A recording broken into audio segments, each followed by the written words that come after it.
That photo of those twins that were like lost, that got separated at birth or something. You know, those twins took over and then they find out they're triplets.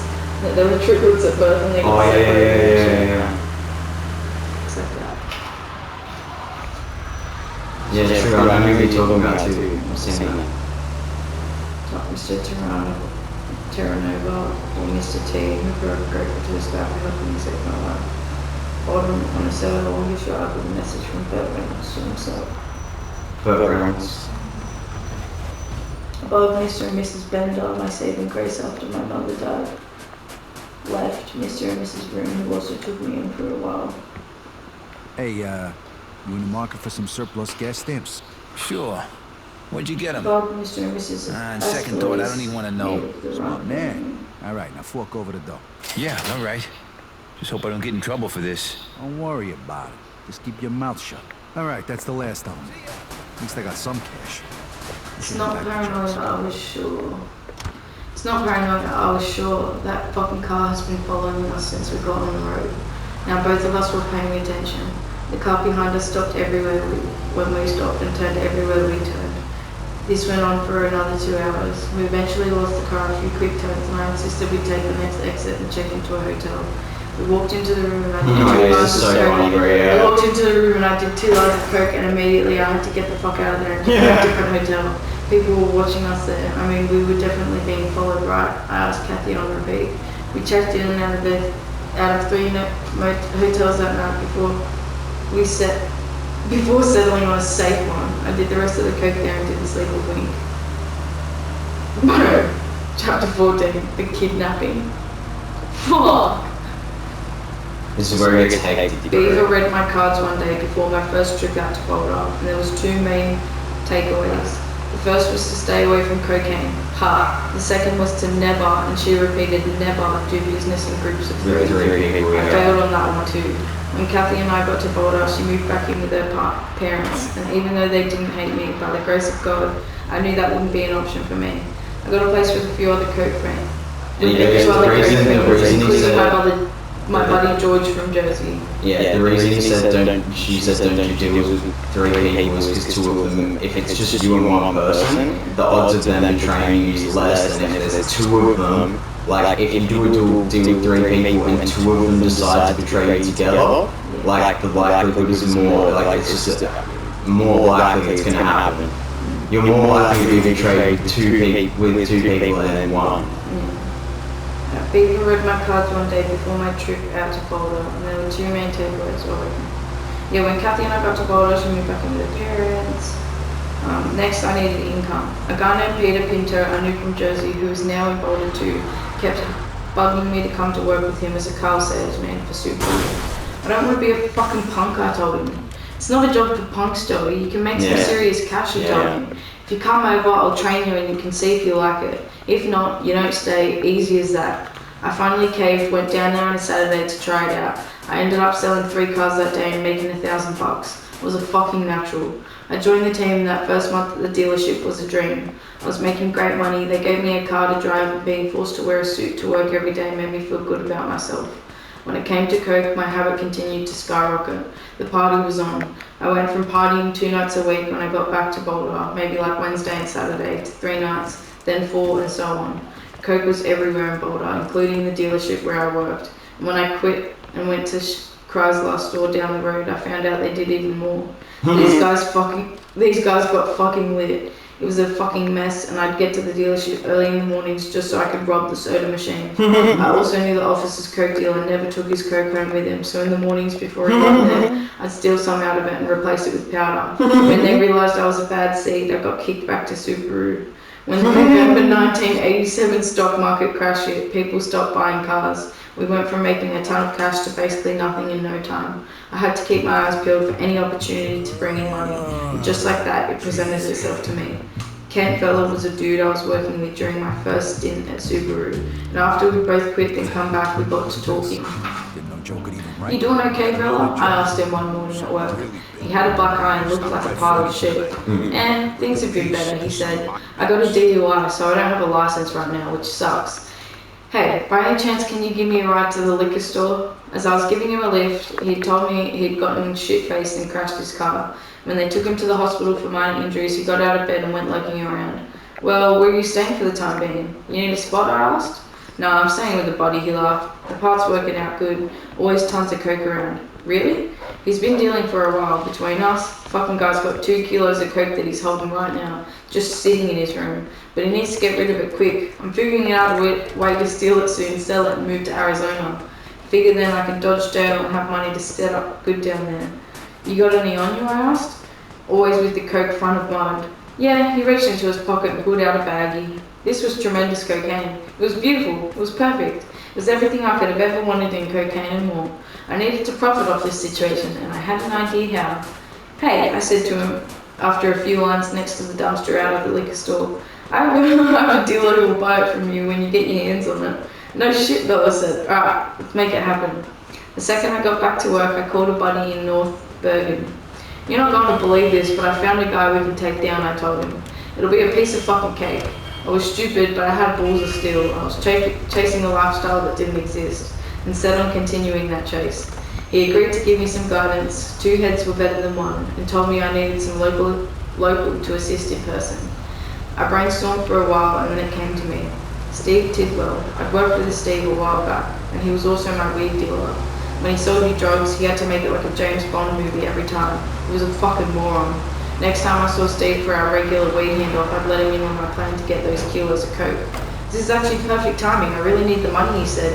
I've been banging out a lot at this strip club, having fun, and I met this girl. It's all nude there or whatever, but she's a really good girl, and she's beautiful. I looked back at him knowing this was going something fucking stupid. Yeah. I responded. So the thing is, I fucking love her, he continued. I really love her and she loves me too. She moved in with me, if you can believe it. I couldn't. The only problem is she won't sleep with me unless she gets divorced. She's Catholic and she takes that really seriously. He went on to tell me how she took over his bedroom while he took the couch every night. She'd lock his bedroom door on him, but he didn't mind any of this. He stopped and waited for my response, but I had none. Anyways, the divorce has got to cost her $10,000, so I need to help her out. I need cash fast, and then she and I can finally be together. Yeah, it makes sense, I said. It of course didn't, but what the hell did I get? This guy was clearly a little disturbed. But as long as he had a strong urge for this money too, so be it. My mum had a house for the bank that's vacant right now, she's trying to sell. What if we use that? Steve said to me over the phone a couple of days later. We've been trying to lock down a location to scare Bella away from his apartment. Works for me, I said. When you thinking? What about Tuesday?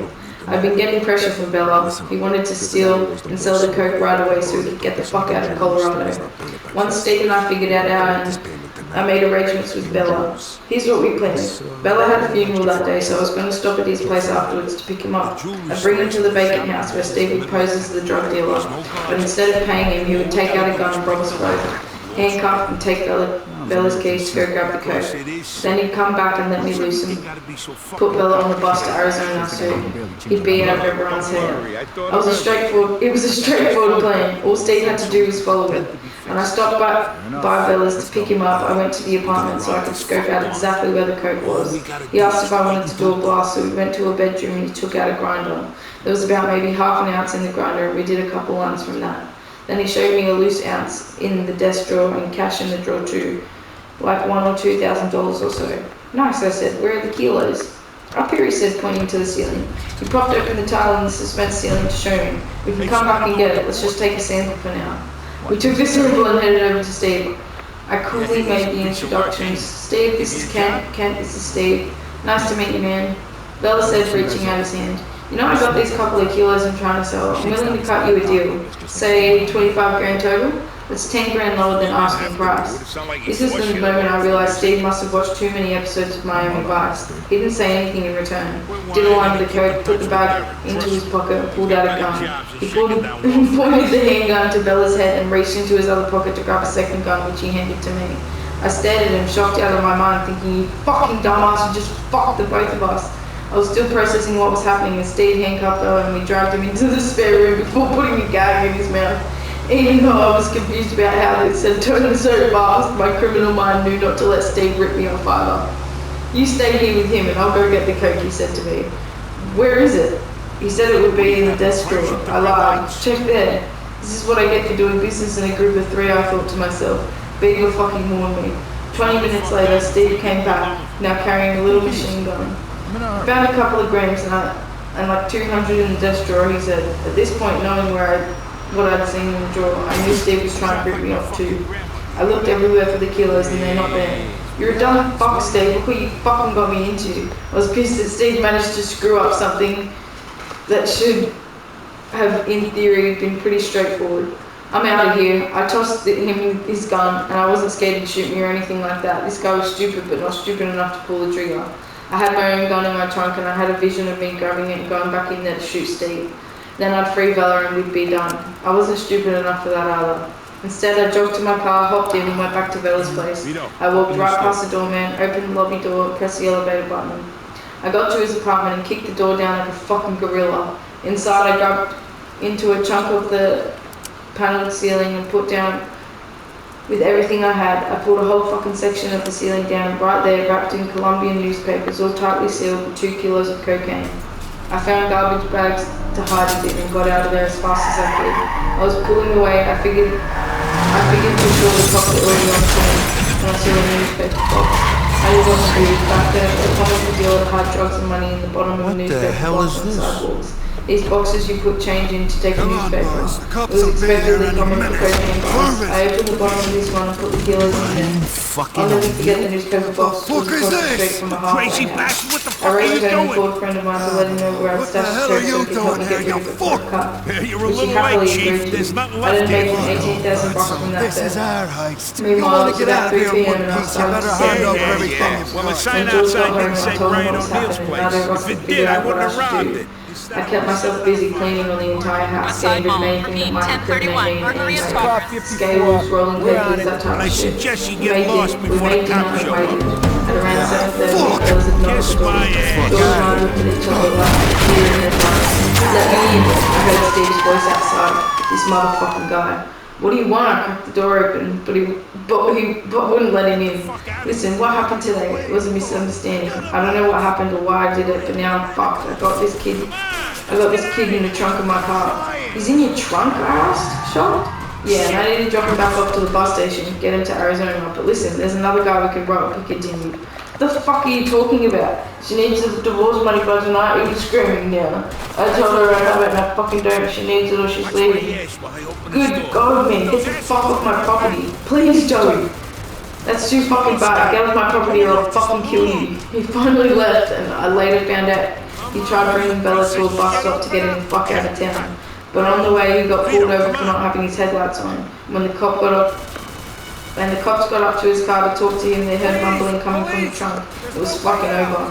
God bless his heart, Bella never ratted me out. It was fucking Steve, that cocksucker. Meanwhile at home I drank myself into a blackout. It was the only thing I could do. The next day I remember someone banging on the door frantically. It was morning. A kid named Brady on the other side of the door. He was a cool guy, an employee at the dealership who loved weed. What's going on? I asked him, opening the door. Joey, the cops got the dealership surrounded. They're on the way here. Are you fucking serious? Fuck! I wanted to give you a warning, but they're probably not far behind me, Brady said. Thanks a lot. Here, take some weed as a thank you. I let him inside and pointed in the direction of my stash. I'm gonna take a shower. Joey, they'll be here any minute. I'm serious. That's okay. Let me call Kathy. It's almost as if I wanted the cops to catch me. To just get this over with. Kathy and I were on the outs again and we hadn't talked in a couple of days because she had a beauty school I was supposed to be a hair model for and I never showed up. I figured I would try her anyways in hopes she'd speak to me. Kathy, hey, something happened. I started to explain to her when she answered. I need you to pick me up outside the King's in half an hour. Realizing it was serious, she agreed and I booked it over to King's Supers across the street, sending Brady on his own fucking way too. As I was waiting for Kathy, I realized I left my weed at home. Me being the savage I had to go back and grab it. When I got home, 5 cop cars were surrounding my place. I snuck around to the back of my house out of their sight and crawled through a window. I climbed back out and weed pipe in hand and got back to King's just as Kathy was pulling up. Kathy's parents were out of the house for the weekend, so we headed there to North Boulder. They wouldn't be back for a few days, which gave me time to get my head together. I called George from a payphone the next day to fill him in. Dude, they're looking for you everywhere, he told me. They were here and they went to Chrysler store, they went to the Subaru store, they're searching every grocery store, you name it. One of the cops gave me his card and told me to call him if I found you. Give me the number, I said, I'll call. I knew my situation was bad, don't get me wrong, but I thought it was like any other I've done in the past. I really didn't put that much stock in it. My New Jersey mentality had taken over. It was very much, and I didn't do anything wrong way of thinking. When I called the station, I explained who I was and they immediately put me on hold to trace the payphone. I hung up. When I called back, they did it again. Don't put me on fucking hold, I said. When I called back the third time, I don't know what you guys are doing. I'm willing to turn myself in. The line fell silent. Am I being charged with anything, I asked? No, they just want to get your side of the story. Just a few questions, the dispatcher said. I thought about it for a second, not actually ready to give myself up. Instead of continuing, hang up and do this back and forth, why don't you just tell me where you are and someone will come pick you up? Alright, I'm at Albertsons on Ivers Avenue. I lied. We'll be there soon. 4 minutes later, while I sat in my car across the street from Albertsons, waiting to see how it would play out, I saw detective cars, a band of SWAT cars, and giant police truck all swarming up. Cops started running in and out of Albertsons trying to find me with no success. Holy shit, I said aloud to myself before pulling away. I went to the video store and rented 2 movies, stopped and got Chinese food, and then went back to Kathy's parents' house. Oh God, she said when I walked in. What happened? I called the cops just to see, I said. They're really fucking looking for me out there. What are you gonna do? They're gonna catch me wherever the fuck I go, I said. At least I go down there on my own tomorrow. I can explain everything to them, help them understand my side, my innocence. The next morning, I figured if I headed to the station, I'd get questioned and be going back to Lake Vegas. Don Johnson is marrying Sheena Easton on Miami flights tonight, and I wanted to see that wedding. I reminded Kathy taking a bite of breakfast sausage. Can you bring me to the station when you're done so I can get this over with? Kathy dropped me off and I asked her to grab me at the bus stop on the way back. I'd lost my fucking mind. I went upstairs to the detective bureau and rang the bell. Who is it? Someone shouted. Joey Diaz. They buzzed me in immediately, and by the time I walked in, 6 cops were standing there with guns drawn. Get on the floor, they all screamed. Get on the floor. Joey Diaz, you're being charged with 1 count of kidnapping, 2 counts of aggravated robbery, and 2nd-degree burglary, one of the detectives said. No, kidnapping? I didn't kidnap nobody, I said. From the ground? You got the wrong guy. I thought that kidnapping was when you tie someone up, throw them in a van, and hide them in a dungeon while sending their family ransom notes.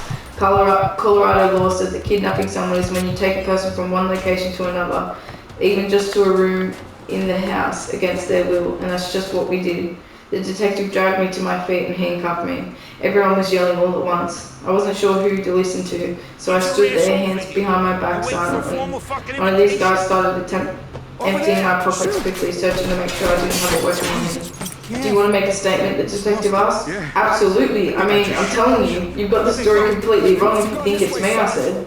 They had me posted up in the detective room for what felt like fucking ever before they walked in to hear my side. I was doing a drug deal that was fucked up, yeah, but before I knew it, a gun was being pulled on me. I had no idea what was going on, I said. I got the shakedown. So if you weren't involved, why didn't you tell the cops afterwards? The detective asked smugly. I was scared. I lied. I thought if I said anything, the guy would come back and shoot me. Yeah, that's not going to work for us, he said. They didn't believe a word I was saying. They processed me, and I was waited in that cell for 6 hours before I got an update. You'll be in front of a judge tomorrow, a cop told me through the bars. He'll officially charge you then, and your bail will be set at $50,000. So unless you've got somewhere out there with $50,000 cash, and it has to be cash, you can expect to be in jail for a while, Mr. Diaz. My jaw dropped to the fucking ground and I was in deep. Fuck, you're not gonna believe this shit, I said to Kathy when they let me make a call. I'm gonna miss Don Johnson's wedding tonight. 15. Jade. While sitting in the cell for the first night after my arrest, I got to thinking about Zoraida. She and I hadn't been in touch for years, not since I'd only begun to scratch the surface of committing crimes. Cocaine had already observed my life back then, and I felt embarrassed and preoccupied. I started missing our regular check-ins, and before I knew it, it had been 5 months since we'd spoken. When I finally got an enough to call back, she had asked me where the fuck I had been, said the cops had raided her, she'd gotten a broken leg and there was no one there for her. I felt so terrible listening to her. I remember I was at a payphone and I'd just dropped the phone. I'd let my mum down, I'd let myself down, I'd let Zoraida down. It was a kick to the stomach knowing I'd disappeared on her after she'd been there for me through everything. I just wanted to try harder, but when I called again a couple weeks later, her phone was disconnected. I wasn't able to track her down and we never spoke again. Now posted up in jail, I wondered what Zoraida would think of me, if she was even alive still. I heard she'd gotten sick and was doing pretty shitty, but I'd never try calling again. I wish I did. Any part of me that still believed I was a good person was fading behind those bars. Who the hell was The that? next day in front of the judge, I pleaded not guilty and was given a court-appointed attorney who was definitely not equipped to take on a case like mine. The cop that had been right, my bail was set at $50,000. Shit, the cops. Come on, How's her feeling? I asked Kathy when she came to visit me. At least been mostly good to that dog. He's doing okay. He's fine, she said. I just can't believe this, Joe. What are we gonna do? I think we should tell my parents and see if my dad can help. Are you crazy? I asked her. He'll hate me for this. I knew I needed someone of power in my corner, but I was petrified of that man. I mean, I'd taken his daughter on a whim to San Francisco with no warning. I'd missed his son's wedding because it'd been coked out of my mind. I'd disappointed Kathy time and time again, and I'd landed here in a fucking orange jumpsuit. Surely he must hate me. Kathy had 2 sisters, 3 brothers, and a ton of cousins, and I knew her dad. Ray was the rock for every one of these people. Everyone went to him. Kathy felt sure that despite everything, he would be the rock for me too. She went out to dinner with him to explain the situation. He wants to help, she told me over the phone, after they discussed it. He's going to come visit you and come up with a plan. When he showed up, the whole conversation with him was fucking unbelievable, in a good way. Joey, he said, looking at me dead in the eye. You made a mistake, it happens, but this can all be fixed. I want you to listen to me every step of the way. He continued and started to tell me one of his clients at the insurance company had worked who'd gotten in trouble with the law because of drugs. We got that client out and we can get you out too. That's the first step. Get you out of here on bail however you can, then cross the next bridge. Ray pulled some strings and somehow managed to get my bail knocked down to $3 grand in a special hearing. I was out of jail after only 2 weeks while we awaited my trial. Ray pushed me to get my high school diploma and to register for college, anything to help show the judge I was making strides to better my life. Yeah. I knew I needed to keep out the cops' view. I was tough considering they were also trying to wrongly pin the death of a local Spanish drug dealer. They were also trying to say I was involved in the case of a different drug dealer who'd gotten chased out of his apartment by someone trying to rob him. And when the drug dealer jumped out of the window, he broke both of his legs, and neither of them was my crime. I had to go before the judge for my preliminary case at the end of January 1988, and I let him know I was actively looking for another attorney since my court-appointed attorney wasn't going to cut it. I once again pleaded not guilty, and there was some paperwork they needed me to sign as I was leaving that day, and little did I know I was about to get cornered. I walked into the clerk's office, and 2 officers were sitting there with a stack of pictures waiting for me. There in the stack were a ton of pictures of me in Snowmas Village selling drugs. I fucking knew I was being followed out there. Mr. Diaz, you were around some big-time dealers in Snowmas, the one cop said as he continued to toss pictures in front of me. If you could help us by setting us to buy from them, we'll talk to the judge for you. We'll get him to lessen your time. I sat there waiting him out. All we need to do is make a buy on a tape recorder, he continued. It would help our investigation of these guys, and then you can move on with your life too.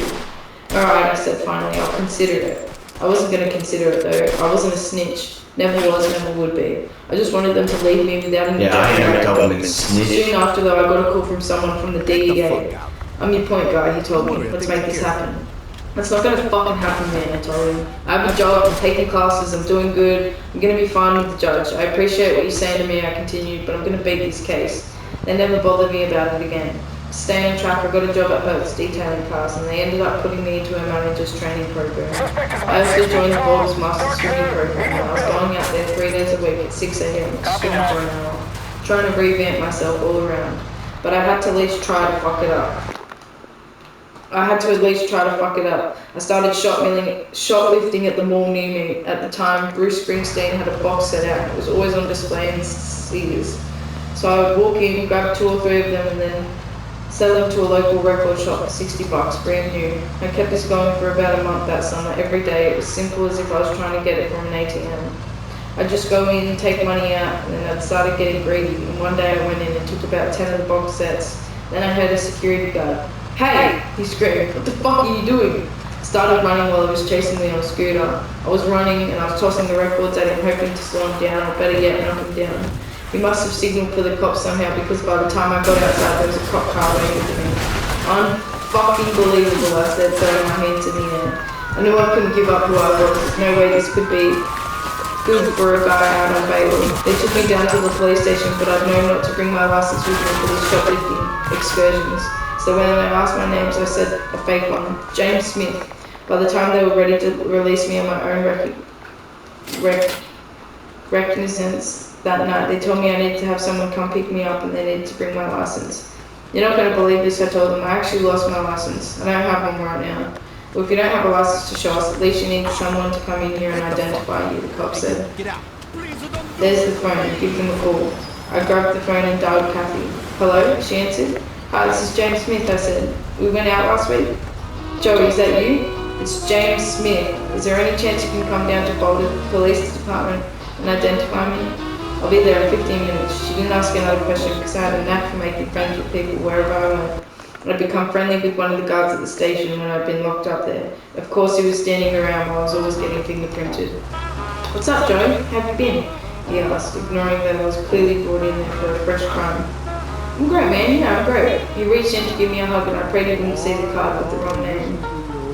Let him think I was getting charged again as me, not James Smith. Yes, I can identify him, Kathy told the police officer when she was there, and the guard had gone from the scene. This is James Smith. Alright, he said to us, that'll do it then. You're free to go for now, but hey, make sure you get a new license, okay? You need a form of ID, James. Got it, absolutely. By the time my court date came around for James' crime, I stuck with the lost license story and went in front of the judge. Luckily, a different judge as James. He fined me $100 and 20 hours of community service, which I did in full as James at the HIV/AIDS center. No one ever connected that it was me. As my kidnapping trial approached, Ray and I got people to write hundreds of letters to the judge to satisfy that I was a good, decent member of the community. Surprisingly, people wrote them without hesitation. No one wanted me to go to jail, especially Ray. I also got my GED like Ray suggested and enrolled in a program for minorities at the University of Colorado. My trial took place in August of 1988 and I felt very confident heading in. The morning of, I put my Armani suit I had dry cleaned, especially for the occasion, and went to the courthouse. If there were 50 people in that courtroom, 43 of them were there to support me. When my name was called, I shot Kathy and her family a look. We got this, I mouthed to them. Right, Mr. Diaz, let's see here, the judge said, just giving her a stack of papers. I see you have a lot of support here for you today. Yes, sir, I said. The judge handling my case was strict, and when I found out he had a brother who lived locally and was a dentist, I scored the area for anyone who was a patient. A friend of mine had been going to him, so I had a friend make an appointment, go in and put in a good word for me. I was pulling out every stop. My attorney and I knew ahead of time that the maximum sentencing I could get was 6 years, but I could possibly get nothing. I had no idea what to expect. Alright, do you have anything to say? I froze, like completely froze. I can talk to any person at any time about anything, and here I was speechless. Okay, I'll take that as a no, he said after a long pause. Mr. Diaz, I'm sentencing you to 4 years in the Department of Corrections. Oh my God, I finally said aloud. I quickly turned to Kathy. The look on her face matched what I'm sure the look on my face was too. Fucking horror. Your Honor, my attorney said. As you may know, Mr. Diaz is enrolled in the University of Colorado, and we would like to give him a few days to get in touch with the school and let him know what's going on before you can process him. No, the judge said without skipping a beat. 4 years, Department of Corrections, case closed. He'll be booked today.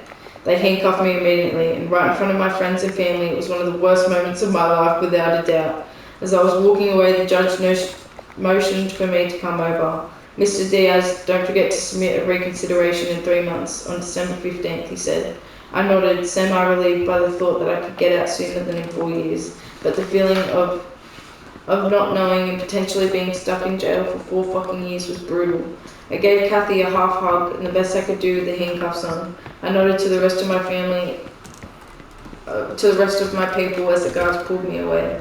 I was being walked through the hallway and I saw the side of all sides. Reggie, that fucking